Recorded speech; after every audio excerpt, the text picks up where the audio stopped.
तो यहाँ पर देखिएगा कि अगर मान लेते हैं समांतर श्रेणी में अगर प्रथम पद का बात करें, प्रथम पद, तो प्रथम पद जो होगा ए होता है। और हमने बताया था कि समांतर श्रेणी में एक अंतर जो होता है, एक कुछ खास अंकों से अंतर होगा, जिसका कि वैल्यू हमने डी लिया था। डी को हम लोग क्या बोलते हैं? कॉमन डिफरेंस, सार्वांतर, ठीक ना। तो सार्वांतर या कॉमन डिफरेंस, क्लियर है। तो प्रथम पद ए हो गया, तो द्वितीय पद क्या हो जाएगा?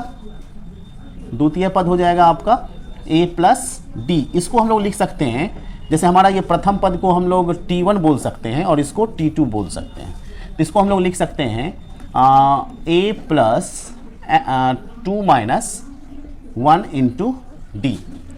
T3 जो होगा तृतीय पद है, तृतीय पद ये हो जाएगा A plus 2d is equal to A plus 3 minus 1 into D. इसी तरह से चतुर्थ पद अगर हम लोग निकालें, चतुर्थ पद is equal to A plus 3d is equal to A plus 4 minus 1 into D. तो इस तरह से अगर निकालते जाइएगा तो Tn का जो वैल्यू होगा, Tn इज इक्वल टू आएगा a plus n minus 1 into D. यही जो है nवां पद है, nवां पद मतलब अंतिम पद कह सकते हैं, अंतिम पद। अंतिम पद निकालने के लिए आपको ये फार्मूला है जिसको कि आपको जानना है, ये फार्मूला आपको याद रहना चाहिए, ठीक है। अब जैसे हमारा एक क्वेश्चन है एनसीईआरटी का आपका क्वेश्चन, इसको एपी का व्यापक रूप भी कहते हैं। इसको क्या बोलते हैं? एपी का व्यापक रूप, ठीक है। तो अब देखिएगा कि हम लोग जो है फर्स्ट क्वेश्चन देखते हैं 5.2 प्रश्नावली 5.2 का एक्सरसाइज 5.2। इसमें आपको जो है ए दे दिया है, एनसीईआरटी है आपका, ए दे दिया है 7, डी दे दिया है आपको 3 और एन का वैल्यू दे दिया है 8 और पूछ रहा है ए एन। तो ए एन निकालने के लिए बोल रहा है। तो A N is equal to T N है, ये फर्स्ट है, फर्स्ट का फर्स्ट। तो A N is equal to T N के बराबर होता है, ये दोनों तो एक ही चीज़ है, ए एन बोलिए या टी एन बोलिए, एक ही चीज़ है। तो ए टी एन का फॉर्मूला आपको, ए एन का फॉर्मूला क्या हो जाएगा? A plus N minus 1 into D. तो ए हम लोगों को डी एन का वैल्यू कितना है? 8 है, तो एन की जगह पर 8 रखिए। ए 8 इज इक्वल टू, या टी 8 कह सकते हो। तो ये हो जाएगा ए का वैल्यू 7 प्लस एन की जगह पर 8 माइनस 1 और डी का वैल्यू 3 इंटू 3। कितना हो जाएगा? 7 plus 8 minus 1 7 into 3 is equal to 7 और 7 3 जा 21 प्लस 7 28 आंसर। तो ये आपका जो है T8 यानी A8 फाइंड आउट हो गया। इसी तरह से आपको जो है इसमें और भी 4 क्वेश्चन है, ठीक ना, जिसमें अलग अलग वैल्यू दिया हुआ है। तो हम ये क्वेश्चन लिख देते हैं, आप बनाइएगा, ठीक है। सेकेंड क्वेश्चन है आपका A का वैल्यू -18, D हम लोगों को फाइंड आउट करना है, क्या होगा? N का वैल्यू जो है आपका 10 है और AN जो है 0 है, AN, ठीक है, निकाल लीजिएगा। थर्ड क्वेश्चन जो है आपका A निकालना है, ठीक है, D जो है -3 है, N का वैल्यू 18 है और AN का वैल्यू आपको -5 दिया हुआ है। 4 नंबर क्वेश्चन में आपको देखें तो है A का वैल्यू -18.9, D का वैल्यू 2.5, N का वैल्यू फाइंड आउट करना है और AN का वैल्यू 3.6 है, ठीक है। फिफ्थ क्वेश्चन देखिएगा तो इसमें जो है आपका A का वैल्यू 3.5, D का वैल्यू 0 और N का वैल्यू 105 और AN का वैल्यू निकालना है। तो चलिए हमारा जो है 5.2 का क्वेश्चन नंबर 2 है, ठीक है। ये जो है मल्टीपल चॉइस है, MCQ टाइप से वस्तुनिष्ठ प्रश्न है, जिसमें कि आपको फर्स्ट क्वेश्चन दिया हुआ है AP 10 7 4 ... का 30वां पद है। तो 30वां पद हम लोगों को निकालना है। तो 30वां पद का मतलब हो गया T30, ठीक है। तो T30 है और इसके लिए हमको ज़रूरत पड़ेगा क्या? T30 निकालना है और इसमें A क्या दे दिया? 10 और D कितना दे दिया? तो निकालने के लिए आपको बताए थे कि सार्वांतर निकालने के लिए हमारा फार्मूला होता है A2 - A1, यानी A2 तो हमारा 7 है 7 माइनस 10 कितना हो जाएगा -3, ठीक ना। और T30 का फॉर्मूला हो जाएगा A plus 30 minus 1 into D. तो ये A का वैल्यू 10 प्लस 30 माइनस 1 मतलब 29 इंटू -3 कितना हो जाएगा 10 प्लस प्लस माइनस माइनस 29 गुना 3 87, ठीक ना। 87 और 10 माइनस 87 करोगे तो -77 आंसर। तो ये -77 किसका है? C option is correct. ठीक है, कोई दिक्कत? चलिए अब दूसरा क्वेश्चन है। एपी का जो है फर्स्ट टर्म दे दिया, ए दे दिया हम लोगों को -3 और डी निकालना पड़ेगा A2 minus A1 is equal to -1/2 -3।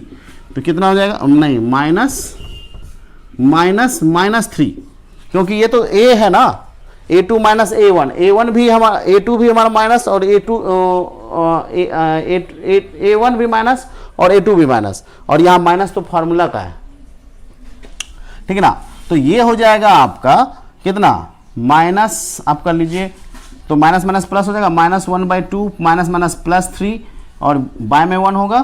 तो यहाँ एलसीएम ले लीजिए 2, तो यहाँ हो जाएगा -1 और 3 2 जा 6 प्लस 6 कितना हो जाएगा 5/+6 -1 +5 होगा 5/2, इतना आ गया। अब जो है देखिएगा कि हमको निकालना है 11वां पद, मतलब T11 हम लोगों को निकालना है। तो T11 के लिए क्या हो जाएगा A प्लस 11 माइनस 1D। तो A का वैल्यू -3 प्लस ये 10 और D का वैल्यू 5/2, 2 5 जा 10।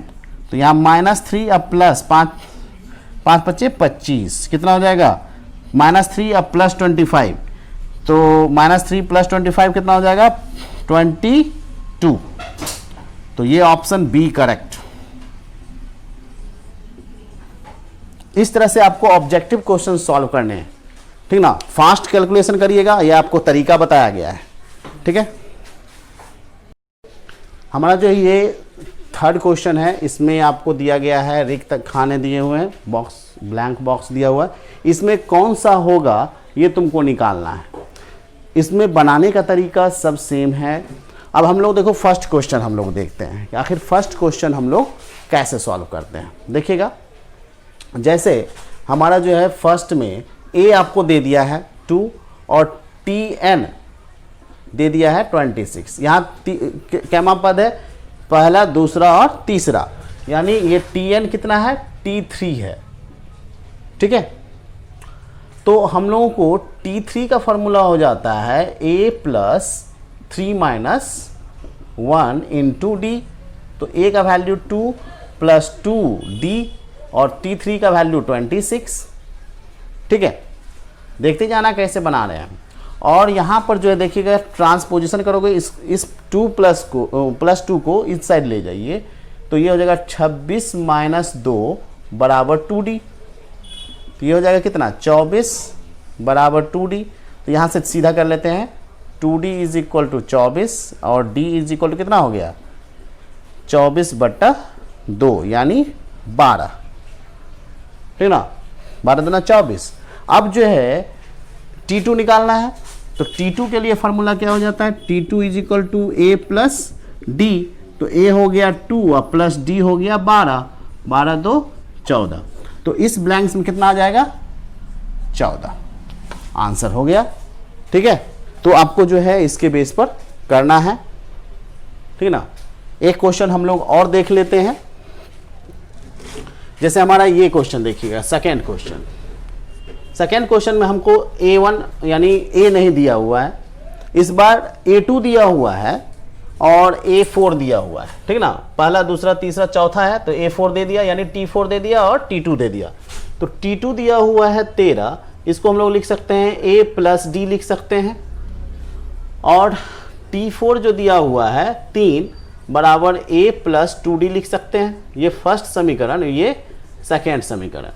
तो सेकेंड समीकरण में से क्या करिए माइनस कर दीजिए फर्स्ट वाले को, ठीक ना। समीकरण सेकेंड माइनस फर्स्ट, ओ सॉरी 3D होगा, T4 ना निकालना है, तो A प्लस 3D है ना। ये हम देख लिए थे, 3 देख लिए थे, हम सोचे T3 है इसीलिए। तो यहाँ पर जो है T2 का जो है, अब इसमें करिएगा तो क्या हो जाएगा, A plus 3D is equal to 3 और A plus D is equal to 13। Minus कर रहे हैं तो साइन चेंज हो जाता है ना, तो ये दोनों कट जाएगा, प्लस A और माइनस A खत्म। और जो है अब आपका हो गया 3 माइनस 1 2D, और ये कितना हो जाएगा -10, -13 प्लस 3 -10, तो D बराबर हो जाएगा -10/2 यानी -5। तो हमको A हो जाएगा कितना, आप वैल्यू पुटअप कर दीजिएगा समीकरण फर्स्ट से T2 इज इक्वल मतलब हो जाएगा 13 बराबर A प्लस D, तो यहाँ हो जाएगा 13 बराबर A, अब प्लस D का मतलब हो गया -5, D का वैल्यू -5 डाल दीजिए, तो A बराबर कितना हो जाएगा 13, और ये इस साइड जाएगा तो माइनस है तो +5 कितना हो जाता है 18। A का वैल्यू 18, मतलब यहाँ पे आ गया 18। ठीक है, क्लियर है।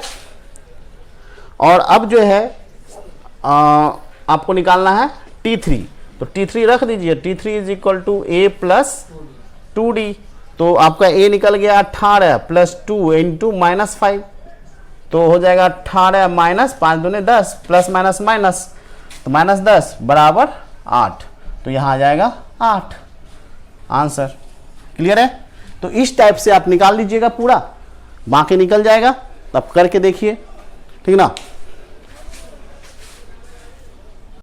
चलिए हमारा जो है क्वेश्चन नंबर 4 में क्या बोल रहा है कि AP जो दिया हुआ है 3, 8, 13, 18, 3, 8, 13, 18 का कौन सा पद 78 है, मतलब कौन सा पद 78 है का मतलब क्या कि इसका जो है nवां पद Tn निकालना है, मतलब कौन सा n निकालना है, कौन सा पद जो है ये है, ठीक ना, 5वां है कि 10वां है, ये निकालना है।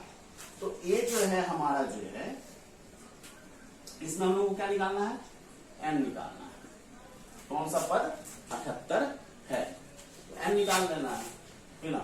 तो यहां पर देखोगे कि हाँ A कितना है 3, D कितना है A2 माइनस A1 यानी 8 माइनस 3 5, ठीक है।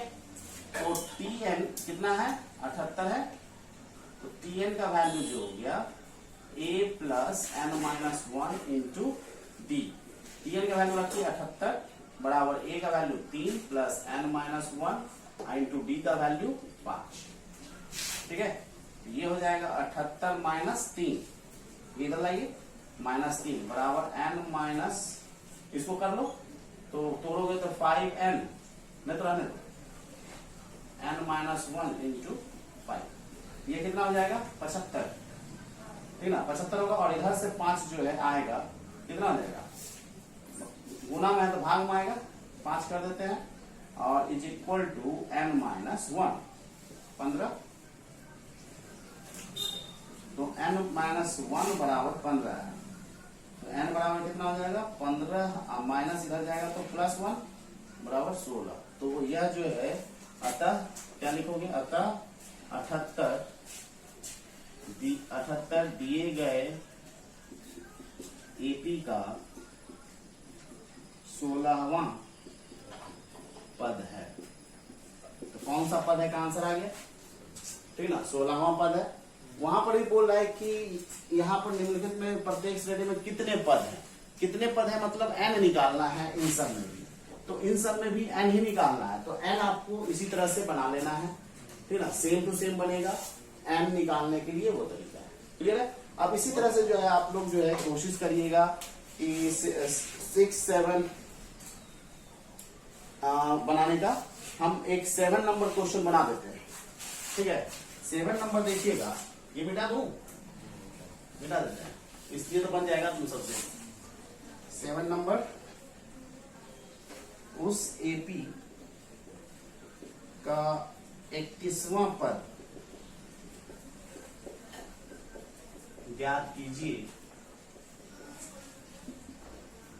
जिसका 11वां पद 38 है और 16वां पद 73। तो यहाँ पर देखोगे 80 का 31वां पद निकालना है, मतलब T31 हम लोगों को निकालना है और T11 दिया हुआ है 38 और T16 दिया हुआ है 73, ठीक ना। तो दोनों से T11 जो हो जाएगा A प्लस कितना 10D होगा ना T11 का, और ये हो जाएगा A प्लस 15D हो जाएगा, फर्स्ट इक्वेशन और सेकेंड इक्वेशन। ऐसा है, अभी कुछ देर पहले हम लोग बनाए थे। दोनों समीकरण को क्या करिएगा, सेकेंड माइनस समीकरण सेकेंड में से फर्स्ट को घटा दीजिए, समीकरण सेकेंड में फर्स्ट को घटाने पर तो क्या हो जाएगा A प्लस 15D बराबर 73 और A प्लस 10D बराबर 38। माइनस कर दीजिए, कैंसिल, ये क्या हो जाएगा 5D इज इक्वल टू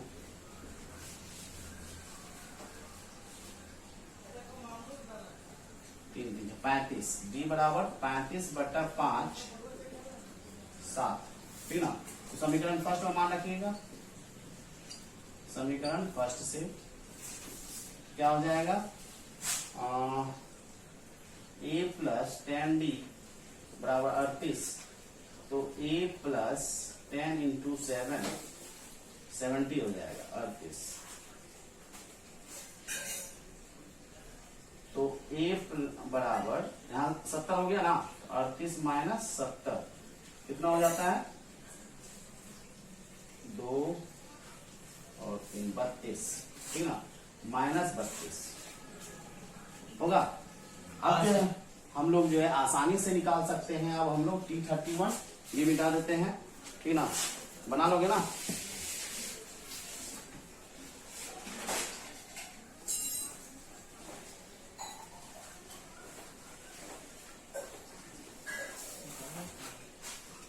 तो T31 is equal to A plus 30B, तो A का वैल्यू आ गया -32 प्लस 30 इंटू 7, तो जो -32 प्लस 7 210 और प्लस माइनस माइनस होगा, इसमें से माइनस कर दीजिए 8 और 7 178 आंसर, ठीक है। 178 आएगा T31 आंसर, क्लियर है ना।